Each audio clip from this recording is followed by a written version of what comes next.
আজানের সময় পেশাব পায়খানা করা যাবে কিনা, গাছের মেহেদি পাতা কি পায়ের নখে দেওয়া যাবে? অনেক জায়গায় লেখাটা দেখেছি ফু দিয়ে মোমবাতি বন্ধ করলে দারিদ্রতা আসে। এটা কি সঠিক? জন্ম নিয়ন্ত্রণ জায়েজ আছে কিনা? সঠিক নিয়ম বললে উপকৃত হব। স্বপ্নদোষ এটা হয়েছে কিনা আমি শিওর নই বা মনে নেই, তাহলে কি করা দরকার? 4 রাকাত সুন্নাত নামাজে প্রত্যেক রাকাতে সূরা ফাতিহার পর কি সূরা মিলাতে হবে? বাতের ব্যথার জন্য এক জাতীয় পাথরের মতো দেখতে এক প্রকার বস্তু লাগানো ব্রেসলেট যা হাতে ব্যবহার করা হয় আবার পায়ে কালো রাবারের মতো ব্যবহার করা হয়, সম্পর্কে হুকুম কি? বাচ্চারা অনেক সময় নিজের ছায়ার সাথে খেলা করে, এদিকে কোনো ক্ষতির সম্ভাবনা আছে? অজু করে ফেরার পথে পুরুষ লোকের সাথে দেখা হলে বা কথা বলতে হলে তারপর নামাজ হবে কিনা, নাকি আবার অজু করতে হবে? প্রিয় দর্শক, ইতিমধ্যে যে সমস্ত প্রশ্ন আমাদের সামনে চলে এসেছে তার মধ্যে থেকে প্রথম যে প্রশ্নটি আমি দেখতে পাচ্ছি তা হলো শারমিন আখতার, আপনি জানতে চেয়েছেন স্বপ্নদোষ এটা হয়েছে কিনা আমি শিওর নই বা মনে নেই, তাহলে কি করা দরকার? শুধু স্বপ্নে দেখেছেন কিন্তু কোনো ভিজা বা স্বপ্ন দোষের মাধ্যমে বীর্যপাত হয়েছে এরকম কোনো আলামত যদি আপনি না দেখেন তাহলে সেক্ষেত্রে আপনার গোসল ফরজ হয়নি।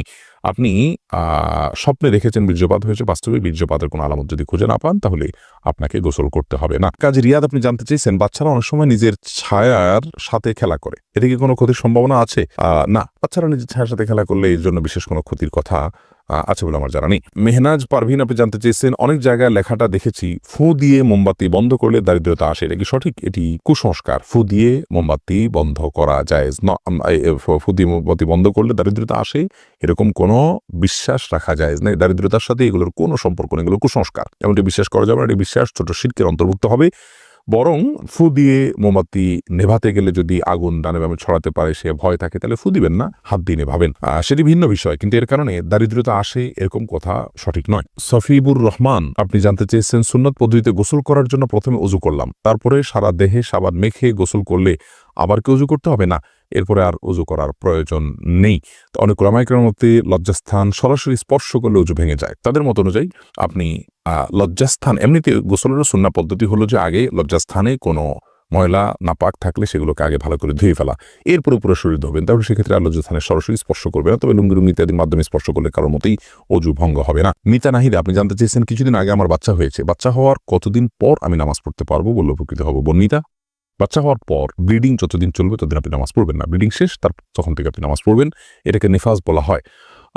নেফাস বা সন্তান প্রসব পরবর্তী যে ব্লিডিং, এই ব্লিডিং শেষ হয়ে গেলে আপনাকে সালাত আদায় করতে হবে। তবে ব্লিডিং এর সর্বশেষ সীমা হলো 40 দিন। 40 দিন পর্যন্ত যদি ব্লিডিং বন্ধ না হয় তাহলে 40 দিনের পরে ব্লিডিং থাকলেও আপনি সালাত আদায় করবেন। তানিয়া ইসলাম, আপনি জানতে চেয়েছেন অজু করে ফেরার পথে পুরুষ লোকের সাথে দেখা হলে বা কথা বলতে হলে তারপর নামাজ হবে কিনা, নাকি আবার অজু করতে হবে? না বোন, কোনো পুরুষ লোকের সাথে অজু করার পর যদি দেখা হয় বা কথা হয় তাতে আপনার অজু ভঙ্গ হবে না। অজু ভঙ্গ হওয়ার সাথে এর কোনো সম্পর্ক নেই।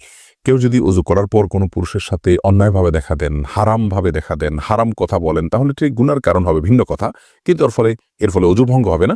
অজু ভঙ্গ হওয়ার সাথে অজু ভঙ্গকারী বিষয়গুলোর সম্পর্ক, যেমন অপবিত্র কোনো কিছু শরীর থেকে বের হলো কিনা, ঘুমালেন কিনা, অজুভঙ্গের কোনো কারণ পাওয়া গেল কিনা, এর সাথে হলো অজুভঙ্গের সম্পর্ক। সোহেল রানা সুজন, আপনি জানতে চেয়েছেন বাতের ব্যথার জন্য এক জাতীয় পাথরের মতো দেখতে এক প্রকার বস্তু লাগানো ব্রেসলেট যা হাতে ব্যবহার করা হয় আবার পায়ে কালো রাবারের মতো ব্যবহার করা হয়, সম্পর্কে হুকুম কি? ভাই সোহেল, এই জাতীয় ব্রেসলেটের কোনো বৈজ্ঞানিক কোনো ব্যাখ্যা আছে কিনা যে এটি মানুষের শরীরে বাতের ব্যথাকে দূর করে? যদি থাকে তাহলে এটি ব্যবহার করা যেতে পারে, এবং যদি বৈজ্ঞানিক কোনো ব্যাখ্যা না থাকে, এর যৌক্তিক কোনো লজিক্যাল কোনো কারণ না থাকে, নিছক এটি একটা ধারণা মানুষের থাকে, তাহলে সেক্ষেত্রে এটি ব্যবহার করা জায়েজ হবে না। আলমগীর হোসেন, আপনি জানতে চেয়েছেন স্মৃতিশক্তি বৃদ্ধির জন্য কি কি আমল করতে পারে? স্মৃতিশক্তি বৃদ্ধির জন্য একটি বিশেষ আমলের কথা একটি হাদিসে পাওয়া যায়, বিশেষ সূরা বিশেষ সংখ্যক বার রাতে 2 রাকাত নামাজ পড়ে। সেই হাদিসটি সনদকে মুহাদ্দিসিন ইকরাম জয়ীব বলেছেন। স্মৃতিশক্তি বৃদ্ধির জন্য গুনাহ থেকে বেঁচে থাকা আর স্বাভাবিকভাবে আল্লাহ রাব্বুল কাছে দোয়া করা, এই দুটি বিষয় বিশেষভাবে উল্লেখযোগ্য। আর নির্দিষ্ট করে বিশুদ্ধ হাদিসে স্মৃতিশক্তি বৃদ্ধির জন্য কোনো আমলের কথা বলা হয়েছে বলে আমাদের জানা নেই। তমা আহমেদ জানতে চেয়েছেন আজান দেওয়ার সাথে সাথে নামাজ পড়া যাবে নাকি আজান শেষে পড়তে হবে? আজান যখন চলছে তখনও কেউ চাইলে সালাত আদায় করতে পারে, কোনো অসুবিধা নেই। বিশেষ করে মা বোনদের কথা বলতে পারি, ওয়াক্ত হওয়ার সঙ্গে সঙ্গে তারা সালাত আদায় করবেন। মসজিদে আজান হচ্ছে, আজান শেষ হলেই তাকে সালাত আদায় করতে হবে এমন কোনো বাধ্যবাধকতা নেই। পুরুষরা তো আজান শেষে জামাতের অপেক্ষা করবেন, তারপর সালাত আদায় করবেন। যদি কোনো কারণে তিনি জামাতে শামিল হওয়ার সুযোগ না থাকে, একা একা তাকে পড়তে হয়, তাহলে আজান চলাকালীন সালাত আদায় করলে সালাত হয়ে যাবে। এমনি সোহাগ ইসলাম জানতে চেয়েছেন 4 রাকাত সুন্নাত নামাজে প্রত্যেক রাকাতে সূরা ফাতিহার পর কি সূরা মিলাতে হবে?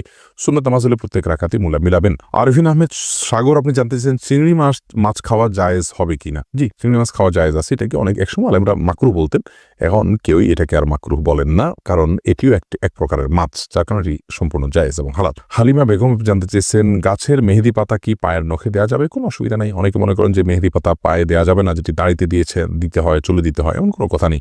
তেলও তো দাড়িতে চুলেতে দিতে হয়, পানিও তো আমরা মাথায় দিই, সেটা আবার পায়েও দিই। অতএব এটা কোনো কথা নেই, এমন কোনো কথা নেই যে মেহেদি পাতা পায়ে দেওয়া যাবে না, নখে দেওয়া যাবে না। ইসরাত আলিজা আপনি জানতে চেয়েছেন, শরীরে কোনো অংশে ব্যান্ডেজ লাগানো থাকলে ফরজ গোসল হবে কিনা? যদি কোনো অংশে ব্যান্ডেজ লাগাতে হয়, ব্যান্ডেজ করাটা তার জন্য ক্ষতিকর হয়, অসুবিধার হয়, তাহলে সেক্ষেত্রে যে অংশে ব্যান্ডেজ লাগানো আছে ওই অংশ বাদে বাকি অংশে আপনি পানি ঢেলে যদি ধৌত করেন আর ব্যান্ডেজের উপরে শুধু ভিজা হাত দিয়ে মুছে নেন, তাহলে আপনার গোসল হয়ে যাবে।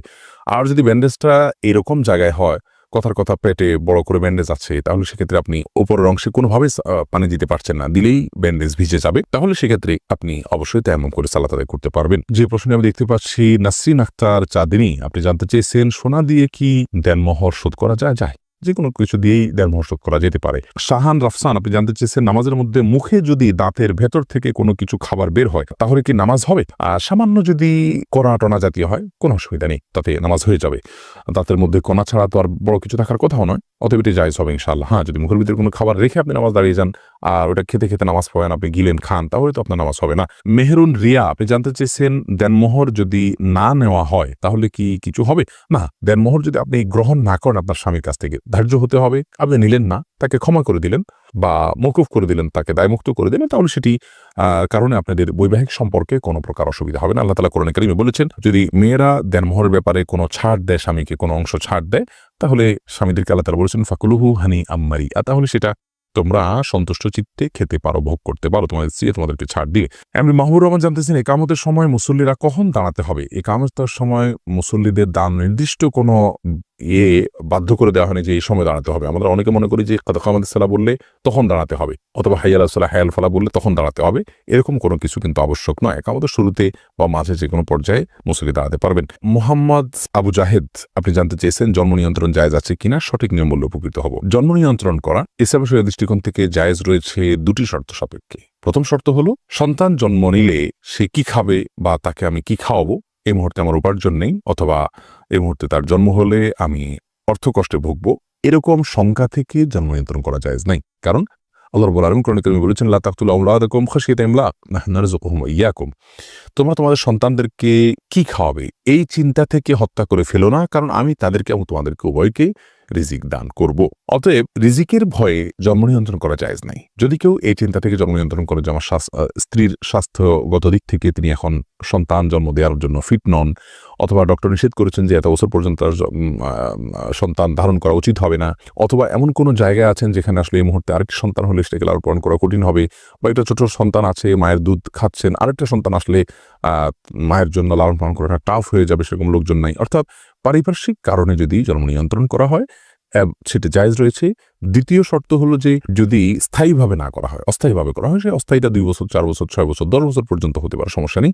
যে অস্থায়ীভাবে জন্ম নিয়ন্ত্রণ যদি করা হয় এবং রিজিকের ভয় ছাড়া অন্য কোনো কারণে জন্ম নিয়ন্ত্রণ করা হয়, তাহলে সেটি জায়েজ রয়েছে। ওসমান গনি আপনি জানতে চাইছেন, আজানের সময় পেশাব পায়খানা করা যাবে কিনা? যাবে, কোনো অসুবিধা নেই। আজান হলে ওই সময় পেশাব পায়খানা করা যাবে না বা দুনিয়াবে নির্দিষ্ট কোনো কাজ করা যাবে না, এরকম কোনো কথা কোরআন হাদিসে কোথাও বলা হয়নি। তবে হ্যাঁ, আজান সময় অবশ্যই আপনি আজানের জবাব দেওয়া উত্তম এবং ভালো। যদি পারেন মুখে জবাব দিবেন, আর না দিলেও কোনো গুনাহ হবে না। অর্থাৎ মুয়াজ্জিন যা বলছেন সাথে সাথে তা বলছেন, আপনি এর পাশাপাশি অন্য কোনো কাজ করছেন। তবে হ্যাঁ, আপনি টয়লেটে যদি থাকেন সেখানে তো আপনি আল্লাহ নাম নিতে পারবেন না বা নেওয়া উচিত হবে না, যার কারণে আজানের জবাব আপনি সেখানে দিবেন না।